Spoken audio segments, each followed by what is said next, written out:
thank you, everybody, for being here. We are here to learn some more about this artwork that's on the wall, and we're very lucky to have the artist here with us.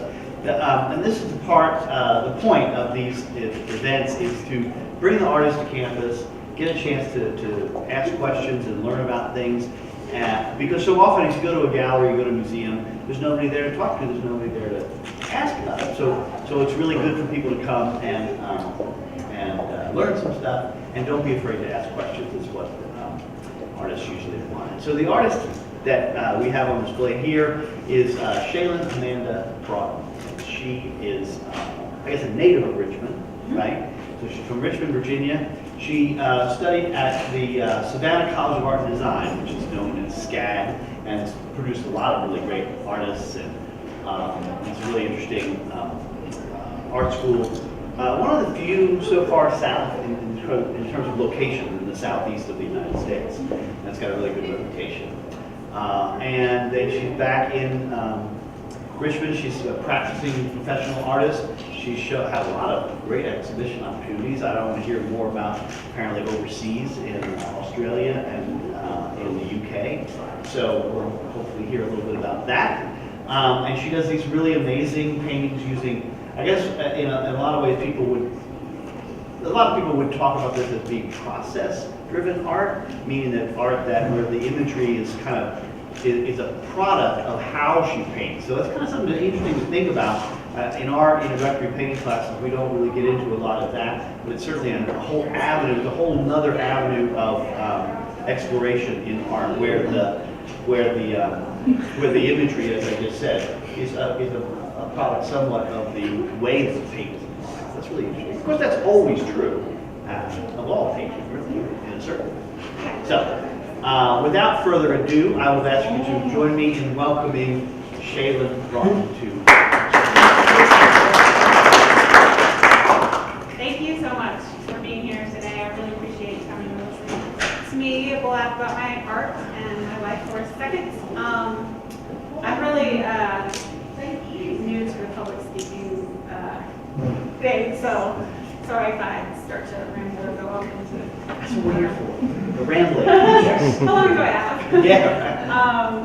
So you kind of said a little bit about my background, but I wanted to first tell my story because I think that's important to how I create and why I create.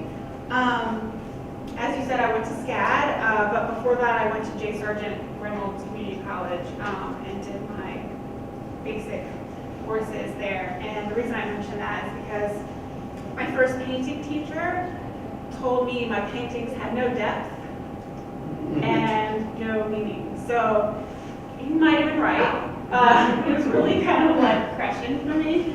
And he might have been right at that point. My art was completely different from what I do now. But at that moment I decided that being an artist wasn't going to be for me. So I chose the practical career of interior design. And I don't think there's anything wrong with choosing a practical career if it's what you love, but it was just a choice I made based on I won't make a living as an artist, so I should choose this. So from there I went to SCAD. I got my degree in interior design. I learned a lot of really good information and met a lot of people. When I went to work in the actual industry, I got a job, I worked there for 2 years. I hated it. And I realized it pretty quickly that it was like, why did I do this? But I spent a lot of money on my education, and I was like, okay, well, I better try this. But I did, even in the industry, I learned a lot. I made a lot of different connections with people, and I actually was able to learn the role that the artist plays in that process. So I met artists that were making a living making art, and I was like, what? That's a thing? So that gave me the inspiration to start painting again once I lost my job, because my practical career wasn't very practical. I got laid off because they were slow, and So I went for it and decided to paint. I had no idea why I was painting or what I was painting about. Didn't have like this concept figured out. I was just painting whatever other people wanted me to paint or I thought was going to be popular. I did that for a while and I did okay at that. And the more I created, the more confidence I got to try things that were more of what I wanted to do instead of what other people were telling me to do. So once I started doing that, I just was kind of like this domino effect of gaining confidence in what I'm creating. So people actually started to like, something I created from here, and that felt really good. So this is actually the third series I've done in the fluid acrylic style. When I started doing that, I was just playing around, and I started out with watercolor, and I really liked the concept of using ocean water, river water, whatever.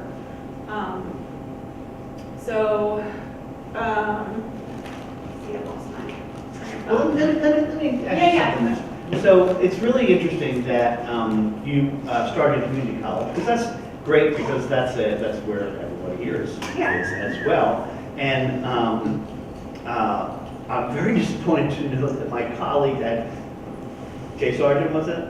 Yeah. That were discouraging. That's not too bad. He may have meant well. Yeah. But as a young, just a high school artist, I always had my art teacher in high school I was like her favorite student, and so I was always like the class pet, and like my art teacher was like, look at what Shaylen's doing. So I was like, kind of had a little bit of an ego when it came to my artwork, and so to have that Well, I do make a point when I recognize that can be a problem when you haven't had much criticism to then suddenly have criticism. Yeah. But just out of curiosity, do you remember what courses you took at Jay Sargent? Did you take painting? Did you take drawing? Yeah, there was paint. I took a painting and a drawing course. Painting and drawing. Just a basic 101. I took a color theory. Because it's a bigger school, Yeah. they have potentially more art course offerings. And this was in 2000. That's okay. Long time ago. So, Aging myself. and then how long did you spend in doing, working in interior design? So I got my degree in 2011. I worked freelance and just did renderings, which I loved. I loved that. Yeah. But they were I did computer renderings. I did a couple hand renderings, but I really like the computer aspect of it. But once I got I worked for a firm that did hospitality and hotels. And Okay. so it was a little more about how much money do we have to spend? Your ideas are way too expensive. Yeah, right. Well, that's Yeah. So after doing that, or after starting to finally share what I loved and be inspired to keep creating from my heart, it was still really difficult. I still felt, and it still is. I still get really scared when I share my stuff because I'm like, what if nobody likes it? So I think that's something that kind of never goes away. Sorry to tell you that. Or maybe it does. Maybe when I'm way over. No. I'm way over. So yeah, it never goes away. So now where do you work? Where do you what's a day of practice for you? Where do you get up and work? So I mostly work from my studio. Where's that at? This is in Richmond, Virginia, New Roll-On. It's I work in my detached garage. So that's what I was wondering. Actually, I wanted to get down to that nitty-gritty thing. Of, Yeah. How do you run your life? Do you wake up in the morning and you go to your studio? For some people, that means they go down the basement. For some people, it means they take a bus across town. Yeah. And you've got a detached garage, and that's a space. Because it's so important to have a dedicated space. Yeah. When we bought our house in 2014, I used our extra bedroom as my studio, which was really cramped because our house is really small. And my husband actually kind of rebuilt our garage so that I could have this nice space. So I'm like so grateful and feel very lucky to have the space that I have. It's decently big and it's mine. I can make a big mess and, you know, it's, I was going to ask you, looking at your paintings, that do you maybe make a little bit of a mess when you're working? Yes. Has anybody seen if you visited her website, you'll see that it's Yes. pretty amazing how much paint there is everywhere. Yes. So I'm going to talk about my process in just a second, but I did want to mention the 3 series that I've done. Good. In this style. When I first started doing it, I was, like I said, was still kind of like not really sure what my direction was. Like I was just kind of going with, okay, I really like how this feels. Like I like to create this way. So I used that and I did it was called, the first series was called Submerged. And so that's kind of like a watery theme. And I got that connection with using the ocean water. And with the work, and also I was kind of using inspiration from my subconscious because I was having these dreams about being underwater, recurring dreams about being underwater. So that's what that was about. But I think the other aspect of that was the submerged kind of feeling that I had, where I was like, I felt like something was there, but it was like still submerged. Yeah. So the second series was called Undercurrent, again water themed, but I started to explore different color palettes and got this more like spacey theme and kind of had more of an overall like nature feeling about it. But again, Undercurrent is still below the surface. This one, Rising Tides, if you read my statement, it's kind of, it feels like this inspiration, that this journey that I've been on as an artist is coming out of me now. Like I feel like I've not mastered, because I feel like I'm no more master, but I actually understand how to let go and connect to my intuition and really just get into the flow and not have expectations or have like this idea of what my art's going to be. I actually just listen to what's coming out of me naturally, if that makes any sense. Yeah, it's like, do you trust it more? Yes, the trust is there. I don't spend time thinking about what other people want, and I just let go. Well, that's a really interesting progression from submerged to undercurrent. Yeah, that's really, those words are interesting because one, submerged also feels kind of a little bit, I mean, I'm not just projecting on it, but that word is a bit still. Mm-hmm. And then undercurrent is moving, but it's usually the undercurrent you're not in control. And if you look at the series, I wish I had images to show you guys. The first series I did looked so much more controlled because while I was using this fluid process, I still had this idea of what it was supposed to look like, and I was trying, there's a lot of like really heavy line work, and I'm still trying to make it something instead of letting it go. And then the undercurrent is a little bit less of that, but still pretty strong on the, like, I want this to look like an underwater scene. Mm-hmm. Mm-hmm. Where this one, I got this like, I had all this crazy stuff going on in my personal life, and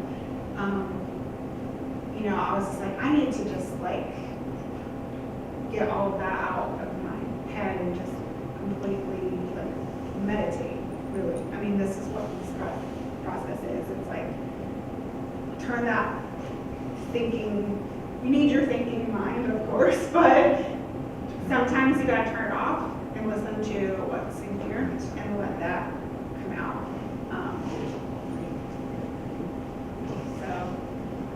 And then, so my process. Okay, That's probably let's go to that. a good thing to talk about. Yeah. If you're not familiar with fluid art, or if you've never seen it, it's acrylic paint mixed with mediums in the viscosity. So I use PHCC 800 is probably one of my favorites. But That's brand, is that that's a golden that's medium. It's a medium, okay. Yeah, and then Liquitex has an actual pouring medium, it's called pouring medium for pouring art. But there's like a bunch of different ones out there, and I tend to like buy all these different kinds and I'll mix them together. And, you know, I don't plan things out anymore. Like I used to try to like have, you know, an idea, but I just mix stuff up, and sometimes it works and sometimes it doesn't.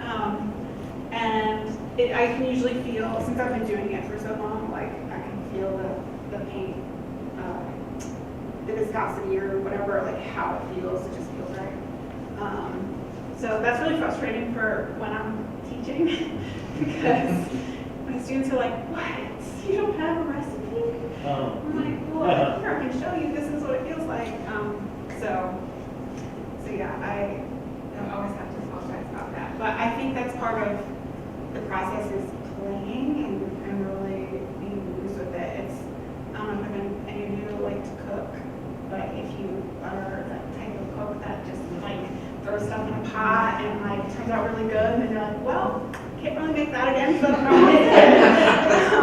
That's kind of how my process works.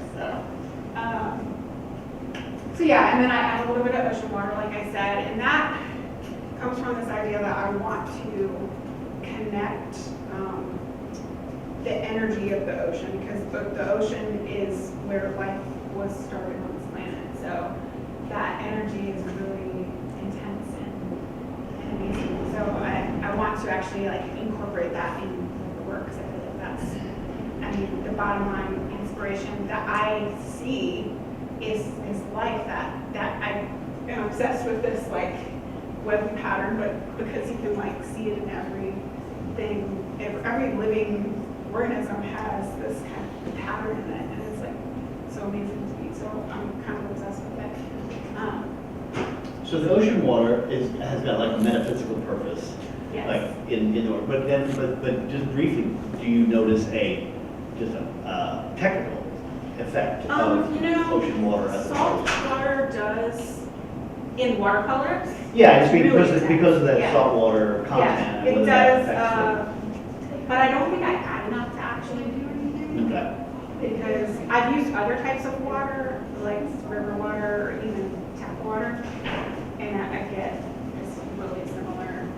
So it's not. So it's less. It's well. It I don't really want to say is it's about less. the concept. It's really conceptual Yeah. more than Yeah. the salt. Yeah, I'm sure if I added more, Then it I might. really just only add like a few little drops of those just to.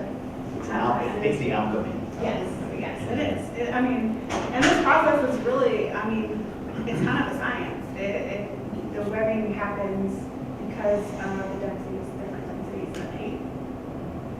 And there's a name for it. And The reticulation of the as it dries, or the no, there's a scientific term. for the mixing of the For densities. Rayleigh-Taylor theory.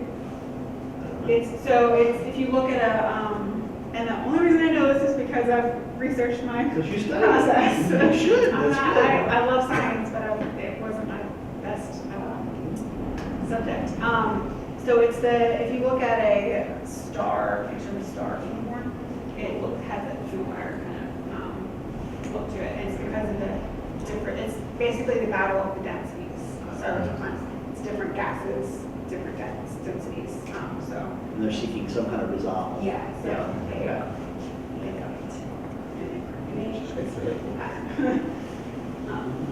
Yeah, so anything else you think of? I can, Well, yeah, I think you brought up a couple things that I thought were interesting. And one of them has to do with knowing your own process. I think that's one of the things that's so, when you study artists and you learn about artists that you love, you realize that so often, over time, they have developed this process. I think of like a Willem de Kooning, and like nobody paints like him, and in a way, if you tried to, it wouldn't work. Because there's just a way that they have of working that they know so well that you read about it, and he used to like, cover parts of his painting in wet newspaper and then let it sit there for 2 weeks and then take it apart. So he knew he had this whole thing about how he worked, and he knew intimately. And you can't really teach it. Like you're saying, you're talking about teaching it. So to me, I tell my students when I'm teaching fluid painting, there's a difference between your process and your expression, right? So your process is one thing, your expression is you. Yeah. So it's kind of like your handwriting. You know, we all have different hands, so we all have different bodies. We all are, you know, like. So it's not, because it's not as if you like read the instructions and then did it. No, It's that you did it and you went through 3 series before it started to look like this. Yes, So I mean, yes. it's all that time Yes. and familiarity and pursuing the things that Yes. you found intriguing and maybe letting aside other things that weren't working. Yes. Whereas someone else might have pursued exactly those other things, Right. you know, so. Yeah, does just that make following your curiosities and Yeah. what makes you feel good. Great. Yeah, it's really like kind of like I feel like I can compare it to like learning a sport too. Okay. Which is weird, but I was thinking about it because I snowboard. Uh-huh. And when I first started snowboarding, I was really like awkward and obviously didn't know what I was doing. I fell a lot. I was afraid of falling, so scared. I was, you know, I didn't want to go fast. I was like, oh my God, if I go fast, I'm Lose going to run control. into a tree. And, but the more I did it, the more it became like breathing. Mhm. And it's the same with my painting process. The more I practice, it just happens. And people have, you know, written about flow, and you use the term flow, and this yes, idea so- of feeling yourself in that flow. And it can be in sport, and it can be, and I Yeah. remember back in the age of the dinosaur, there was a book called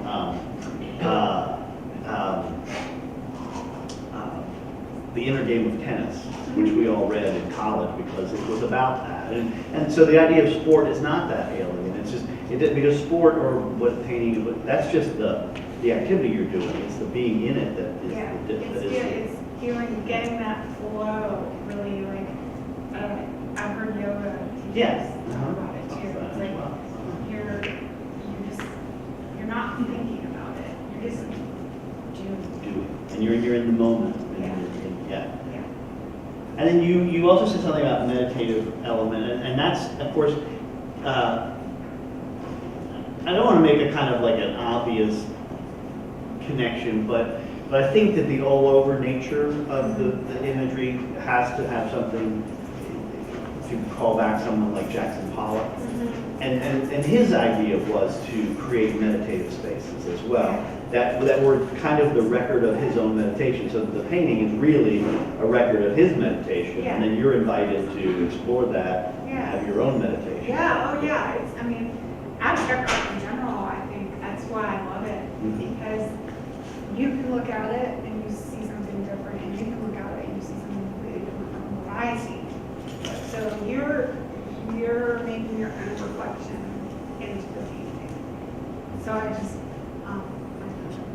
Right, so because instead of telling you what to think about, in a way you can think like a representation might be saying, I want you to think about this thing, Right. house, Right. the interior space. right, But this is like, Yeah. you create a thing for you to just explore Yeah. mentally. and have a feeling about whether I'm doing this good or bad, or, I hope it's not bad, but, it's. But then sometimes these paintings, some aspects of them almost feel, you can look at them a certain way, and they're like photographic, because if you see sort of underwater photography or something, and you see the surf crashing and Yeah. bubbles forming, and then there are some passages, in fact, that almost just looks like this one over here, just almost looks like, I've seen like surfing videos and stuff, and I was like, this Yeah, thing that- and so it's I kind of- definitely, like I said, nature is, I think that comes from, because I feel most at peace and calm and connected when I'm in nature, and so that is not what I'm trying to recreate. Yeah, it comes across. Great. And then say something about what was this experience with Australia? What Oh, happened? yeah, so, it was 2016. Okay. I got invited by a little art fair to do I did two. I did one in Sydney and one in Gold Coast. And I didn't have the money to go, but I was like, okay, I'm gonna try to do this. I set up a little GoFundMe. Oh, you did a GoFundMe? Yeah. But you say you got invited. What do you mean? How do you get invited? So they reached out to me Through your email. website? Yeah, they found me online. I believe I was on, I'm on like all these different like artist profiles. I think Okay. they found me on Art Finder at the time. Okay. So like an artist registry where you would register? Yeah, and, yeah. And so that's really serendipitous. Yeah. That's So really good. Sachi is one that I'm on, Art Finder. I don't think I have the Art Finder one anymore. But there's all these different. And so you just got contacted out of the blue. Wow. Yeah, How yeah. about And that's that? happened with like several, the one in London I did was the same thing. Great. Yeah. So you didn't even So- apply for them. They just found you. No, yeah, so you just put yourself out there. Yeah. Yeah, put yourself out there. It's a, And, I didn't have the money to go, I set up the GoFundMe, GoFundMe didn't fully pay for the trip at all, but. to Australia, well, that's expensive. Yeah. Yeah, so, I mean, I did it so like that it was set up, so, you donate this much money and I give you this grant or. Okay, so you were. So I was just actually like selling. giving people Yeah. stuff, but like a discount rate. Yeah. So, it wasn't actually really that profitable, but, it gave Yeah. You ended up with a trip to Australia. I did, yes, I So- did, but I didn't end up paying for a lot of that. Sure, But but you didn't. I got the confidence. That's a really great creative cobbling together of your. Yeah. Yeah, that's really good. Yeah. My goal is to, travel the world and do art, so. Halfway done. Yeah, so. So how about you guys? Do you guys have questions for Shaylen? Yeah, I do. I talked with her before we go. Yeah. I was going to tell you that as I was sitting here, I had been seeing water and all of these, that these two over here look like constellations in the sky and the stars and that birth of stars, the gas and all that. That really hit me just now. I was wondering something about processing. Yeah. And you have mentioned the liquid medium and the color. Are you using a liquid paint to start with? So I use the golden fluid. It comes in the little. Is it more like a bottle than a tube? It's like fluid paint. It's fluid acrylic. Okay. I think. Yeah. But I do also use just regular acrylic. Okay. So I kind of like Put mix it them into together. that, into that. Okay. Yeah. So it's kind of like whatever paint I have. Okay. And I'm wondering, do you paint the canvas white and work from wet canvas, or what? No, I do paint a background usually, like a background color, because there are occasions where when the paint dries, it becomes a little translucent because it's Yeah.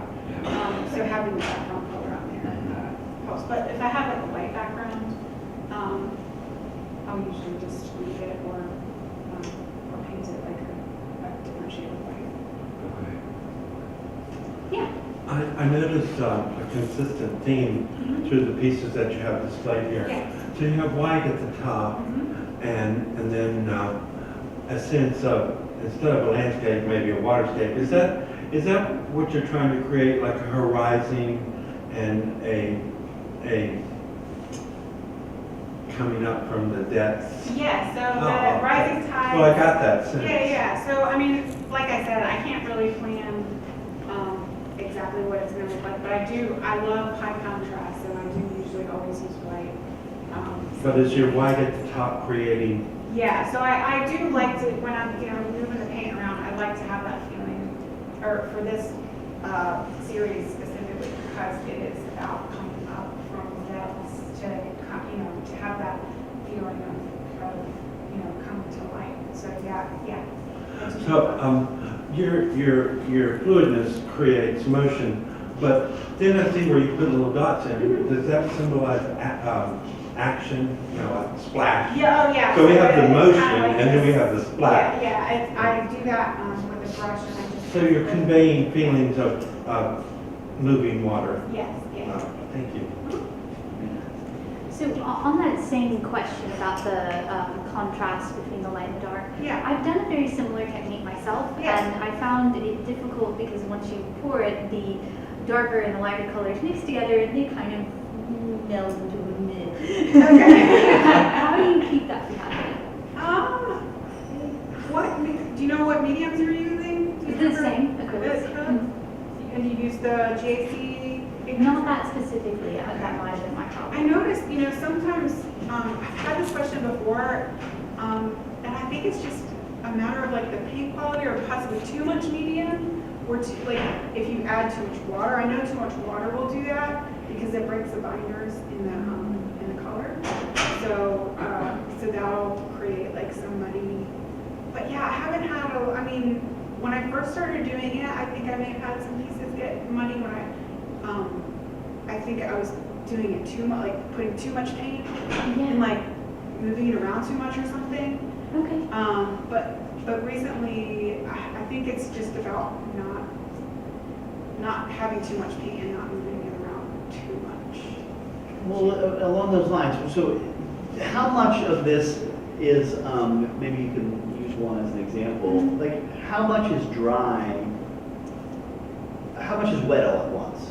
Oh, the whole thing? The whole thing is wet, the whole Yeah. thing is fluid, Yeah. it all dries together. Yeah. Occasionally I'll do a piece where I leave like an empty space because I know like I want to have, I think on this one I did it. I left some of that white canvas just white and I painted it white because I knew I wanted to have that really intense white at the top. But yeah, you're most not- of the but- time but- it's just all wet. Okay, so is there, but are there multiple layers? of Yes, paint? I do.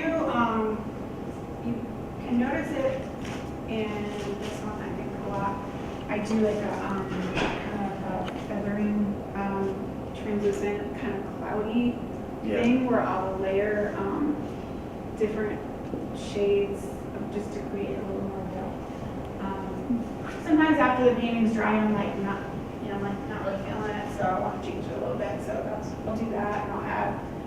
Sometimes I'll accentuate the cells with brushwork. And I've done pieces where there are several pours. Yeah. But That's right. hopefully none of these are. Oh, I thought that, okay, so that's, I didn't know that. Yeah. Okay. I was gonna ask how long a like big workout like that would take. It takes to dry, usually about a week. Okay. Yeah.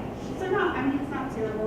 Acrylic paint dries decently fast, but yeah, it's wet. So it's about a week for the bigger size. But is a painting like that executed in a single session? Oh, yeah, so no, the pour happens and then I wait for it to dry and then I'll go, like I said, once it's dry, Okay. I'll go on top with the dry layers, more cloudy. And like I said, I have done pieces where I've done several Interesting. pour layers, yeah.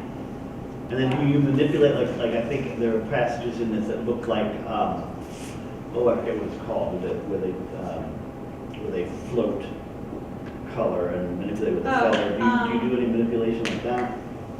With With wet something. paint? Oh, yeah, I use my hands. Your hands. Like I just kind of, that one I do a lot of this, like kind of just pushing it around with my hands, like, but I don't always do that. And then these lacy bits, are you doing them differently, or are they just from a drying effect or something? I just mean like, right here? yeah. So yeah, that happens as part of the paint, kind of like reacting. Still process. Yeah, with Okay. the different densities. Yeah, Have you had a near drowning experience? I have actually. I did too, so, I did too, when the riptide I tried to swim across the riptide with a little kid on my back, Okay. and this brings back memories of that. Oh, I hope it's not bad, like a bad feeling. Well, like they say, Yeah. your life does pass Yeah. before your eyes. Yeah, mine wasn't, really that bad because I was in Australia. Oh. I took a surfing lesson, and so the surfing lesson was like overheated. The beach is shaped like this kind of cove thing. So the lesson was over here, like in the rocks, and the guy was like, "You should probably stay here." And of course, my husband was with me, and he knows how to surf. And he was like, "I'm gonna go over here." I was like, "Okay," and then so I tried to follow him with the GoPro. I was like, "It looks fine," and no, it wasn't fine. So I actually got rescued by the Australian Yeah. lifeguards? Oh, Yeah. wow. pretty quickly. He was like, where are you over here? In an Australian accent, I can't do. I think they find it on YouTube. Oh. Yeah. Kenny had a question. Yeah. Oh, I think you already asked it. Oh, Like, I was gonna say, like, do you spend time a lot mostly, or do you like research? Oh, say that again? Like, do you spend time, like a lot of time in the ocean, you do physical, like, just research? Like, the It's like class? your experience in the ocean. I mean, you spend a lot of Oh, time yes, to do that? sorry. Sometimes I can't do it at all. So yes, I do. I love the ocean. I do spend a lot of time there, and I am not the best swimmer actually, but I have, you know, like I said, I surfed. I tried surfing, and I was successful at getting up on a couple of All right. waves. So Hang 10. yeah, and I've gone wakeboarding. I like that too. I love being in the water. I probably should learn how to swim. Yes, so yes. Yeah. Awesome. But I know, you know, this is all fluid and a lot of movement to it, but every time I've come through here and I've just looked at it, to me, it has a calming effect. It's like, I wish I could have that one in my house. And when I was feeling stressed, then I would just go look at it. I mean, really, Yeah. I don't know why, but to me, it Yeah, has a calming. absolutely. I mean, that's kind of the feeling that I feel when I'm creating it. So it's definitely, you know, I don't want to tell people what to feel, but I hope that people feel calm and, you know, in touch with their intuition and the feeling of love and all that stuff. Yeah. I have the opposite effect. It makes me sick. Makes us sick. Oh no. Like I'm all sick for it. But it's cool. It still creates an effect. I thought I saw somebody's hand. Ross had another. Oh, you had Do you do another. this with the board, or would you have to have completely different meetings added to the board? You to know, do this? I did try, because a friend of mine was like, you should try this with, it wasn't like regular, it wasn't like oil paint, it was like the oil paint that you get at like Home Depot or something. Like enamel maybe? Yeah, yeah, and it was really, ugh, it was terrible, it was so sticky. Yeah, I mean, it might be able, but I tried it and I was not a fan. But I'm not, you know, I don't usually do resin, which is another type of fluid art, because I don't like the stickiness. I like to be able to like put my hands in my paint and stuff. And there's a toxicity level that would come with that. Yes. as well. Yeah. Have you thought about other elements like lava or just geology? What's that? Magma. Magma. I mean, but lava flows. Yeah. But there's another thing that comes, Mhm. No. the plume that comes out too. Have you ever thought about, that would incorporate your reds and, Yeah, yeah. I've had people ask me if I ever did red, and I just, for some reason, just never like. Trip to drawn it. Hawaii. Yeah, yeah, you know, I would love to go to Hawaii. That'd be super cool. Amanda. So when you do this, do you do it with multiple colors and different, like bringing them together, or do you put all the colors together and then pour it? So all the colors together is called a dirty pour, and I have done that, but it's not my preferred type. And I think that's honestly is that what you tried? Yes, yes. I found that is like harder to get the colors to not muddy. Okay. So maybe try like just dumping them Individual separately pours. Mhm. and see what that does. Yeah, I prefer to just kind of like go with, you know, different colors. So. Not knowing, not really, I haven't really done this sort of thing, but one thing that I don't know if this is the issue that you run into, Amanda, but one thing I noticed about these paintings is that the color is, to begin with, a pretty harmonious grouping of colors. They're mostly adjacent colors, Yes. and they're less likely to become muddy. Yes. Because if they are blending, they're going to find a kind of a medium space, Yes. rather than, now, some of the most different colors are maybe in this, where you go all the way from the red to the deep Right, yeah. ultramarine. But that would also happen. If you're Yeah, starting with that's colors that are very very different good from each point. other, Yeah. that's more likely to give you Yeah, problems. yeah, so if you use like an orange next to a blue. Right, You have to be really careful, like, don't let it, yeah. like I use an air gun. I don't know. Oh, you did not mention that. That's Sorry. huge. That's huge. Sorry, secret. so yeah, it's not a secret. I'm kidding. I use it in my video. So yeah, I use an air gun to get some of this kind of like really effervescent, Push the paint around. Yeah, so like you can kind of see in these areas where it's kind of like more foamy looking. I use the air gun to Just create sort of that. a spritz kind of. Yeah. Kind of thing. So that, like if you're using the air gun, like I wouldn't use two colors. No, it'll be too Because it'll, forceful, right? It will mix it together. That's it's pretty forceful coming out. Yeah. Okay. Yeah. As I was looking at this, I'm very prejudiced against modern art. I like traditional art. Just call me Hitler if you want. But as I was coming through here, I was like, well, anybody can move it, But I was reading in a self-help book the other night, nothing contributes to ignorance more than contentment before investigation. And it applies very true to once I've listened to you and investigated what you're talking about. It does incorporate a lot of artistic talent, a lot of conveying of feelings and emotions. Yes. That's more of a statement. Yes, absolutely. I appreciate that statement. I have because to, I think I have to a lot work of on people my feel own that self way. about. But I would love to be able to paint like a realist. Do you understand? Yeah. And I've been trying, but I just haven't been Yeah, able to. sometimes But, it's I- good to let go, get out of Yeah. that box and just Mhm. express yourself and then go back. to Well, not that. every. I have to learn too that not every artist is like me. Right. But I really admire the work now, and I'm glad I came to the session Thank you, I today. appreciate that. Well, that's great, because that's the point of these. Yes. Is to have a chance to learn some more about it. Yeah. Anybody else? Did you have a question? You don't have a question? How about you guys? Oh, got a question in there? You'll be graded on No, your number. that's okay. Noel? I was actually curious about the names and Yeah. how you kind of. Oh, good question. I didn't mention that. Good question. I actually asked because for some reason I really enjoy this one. Like it really strikes me very personally, Yeah, and the name for me it just fitted perfect. yeah. So I So was they're actually all, curious. they're named after goddesses, so I'm assuming you already know that. And the reason for that is because in my process, like I said, I'm connecting to my intuition.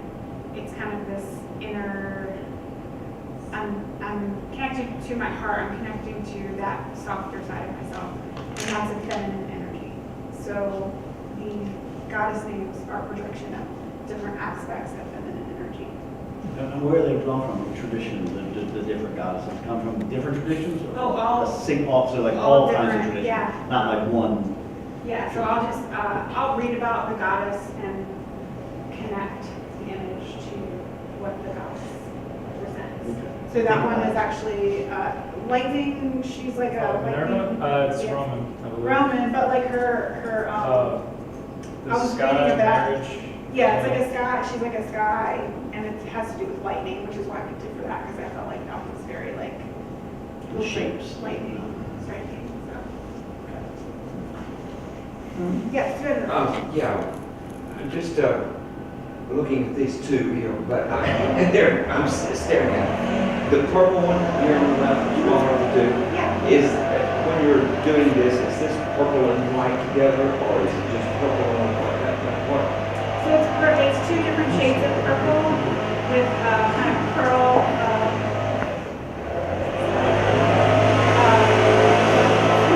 Yeah. So it's two different shades of purple, white, and like a pearl shade. Okay. Yeah. And how many are in this blue one next to it? Is that That same is sort of thing? Is there? several shades of blue and a really dark purple, and then the lighter purple you see is actually where I went on top with the. And just mix Yeah. that more water. Okay. And so where do these paintings go from here? These paintings are headed to Virginia Beach, to a gallery that just picked me up a couple months ago. And so I'm doing just a small 2-week exhibition there, and I'm actually doing a live, large-scale painting. Where in Virginia Beach? I have family there, they might want to Okay, it's in the creative district. It's 1703 Mediterranean Avenue is the is the address, and it's called Beaujeu Gallery, B-O-J-U. They'll be at home there, I'm sure. Yes. And you're actually packing them up and driving them there, Yep, right? we're going straight now. there. You are, Shaylen is very busy in So her lots of exhibition. driving Nice. today. Yeah. Like 3.5 hours this morning, and I think it's like 4.5 hour drive there. You're much in demand, and we're very, very fortunate to have snagged you when we got a chance to. I And so- appreciate you having me, and I'm glad you all enjoyed your work and asked me really good questions. Appreciate it. And you can continue to ask a couple questions after we break up, and if you were a little nervous to ask out in a group, have a little something else to snack upon, and ask Shay anything you'd like to ask. Well, no, I shouldn't have said that. Ask her something appropriate. But before we go, I'd like to ask everybody to join me in thanking her for bringing her work to us.